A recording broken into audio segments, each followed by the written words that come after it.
So Wuchang Fallen Feathers is finally here. It feels like we've been waiting forever for this game, and as you guys are watching this, I'm excited to say that I've actually beaten the game thanks to a review code from 505 Games, so a big thank you to them, and that has allowed me to get plenty of these guides ready for you guys over the next few weeks. And so today I wanted to run you guys through some of the very basic but helpful things that you should be doing very early on in the game for Wuchang Fallen Feathers. Now keep in mind, some of these are more on the basic side. I do have some more in-depth guides on the way, but this is essentially for those of you who are jumping in for the first time, and hopefully some of these tips are going to kind of fast track your understanding of the game. So some of these are exact things that you should be doing, and some of them are also just a few tips to help sort of ease you into the gameplay. Now the first thing that I wanted to touch on is to do with the UI or the HUD in this game, because even though it is easy enough to understand after a certain amount of playtime, for me personally, I found the UI to be a little bit confusing at the beginning, because it's fair to say that the game doesn't really hold your hand. Now, to be fair, there is a full-on tutorial section that's in the menu. So if you do get fully stuck on something, you can obviously just go to the tutorial, and most of the stuff in this video is probably in there already. But like I said, the UI specifically, it did take me probably 3 to 4 hours to actually understand some of the elements of the UI. Now, most importantly, and it is sort of hard to see at first, but the feathers in the bottom left indicate how many Skyborn Might charges that you have. And although once you learn that, that is super obvious, it isn't quite as clear as a lot of different UI out there in a bunch of other games, because it is a little bit more blended into the character that is on the screen, which is obviously Wuchang. So the feathers in the bottom left, that indicates how many charges you have of the Skyborn Might. Each feather is one use, and some abilities will take anywhere from 1 to 2 uses, while certain spells can take anywhere from 1 to 5 charges. So that is probably the most important thing to note with the UI. It is also worth saying as well that you can just pay attention to Wuchang's left shoulder, where the feathering is taking place, because over time you will come to learn what color equals how many charges. So generally it's like blue, purple, and red, for example, and based on the color, that's how many charges you have as well. Something else that's worth noting is that the little circle around the enemy lock-on little icon, I guess the dot in the center of the screen when you lock onto an enemy, the circle that grows around that shows their stagger buildup, which is pretty easy to miss, because if you're in the midst of a battle, you're generally not paying attention to something that small. So I thought that was worth mentioning as well. Now this icon that you can see here, where there's a big sort of slash across the screen with the white sort of text, this icon means that you can do a critical hit. So if you see this happen, you essentially want to just get behind your enemy, stop moving, and then hit the light attack, and that will do a critical. And those are some of the best attacks you can do in the game, especially if you can get this to happen on a boss fight. You are going to pretty much delete that boss on the spot.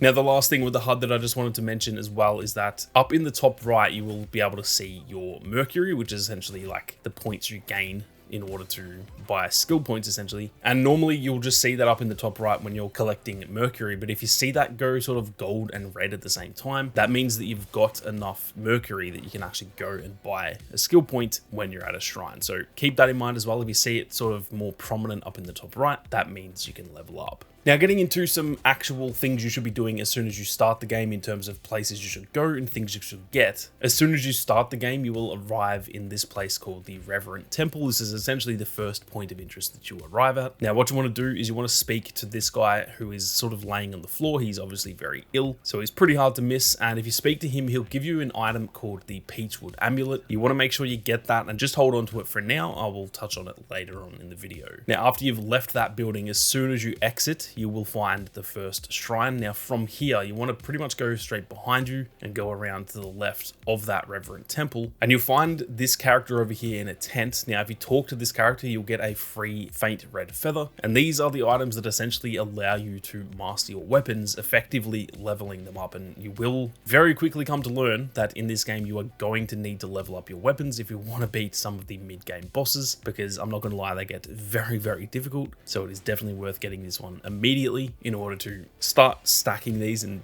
allowing yourself to level up as soon as you possibly can. Now to get more of these faint red feathers, you'll also get them from these crazy like pot creatures that you'll find around the place. They're pretty hard to miss because generally they are just hidden in areas where there are a lot of pots. You'll go over there and they will just jump out and attack you. Now I'm not going to lie, they are very annoying early on in the game, so it might even be tempting to just kind of like walk away from them if you see them. Do not do that. You 100% want to be killing these feathers, because like I said, those faint red feathers are one of the most important materials you can get in this game. Now, before we go any further, if you guys are interested in more Wuchang Fallen Feathers content and you are new to the channel, be sure to hit that subscribe button. There is plenty more content on the way, plenty more guides, and I'm hoping to do a review if I have the time before I head off on a work trip, so make sure you don't miss out. Now, something that is very much worth your while is that as soon as you possibly can, you want to be upgrading your mana potency as well as your mana capacity, and that is done by finding the items that are found in these chests, and they are pretty much impossible to miss. They are absolutely huge. They're bigger than any of the other chests in the game, and luckily it is pretty much impossible to miss the first two of these. One of them is right on the main path, probably within, I don't know, half an hour to maybe an hour into the game, and the other one is not too far away either, over on the right when you're on your way into the very first boss fight. So if you've reached the first boss and you haven't found two of these chests, just backtrack a little bit, because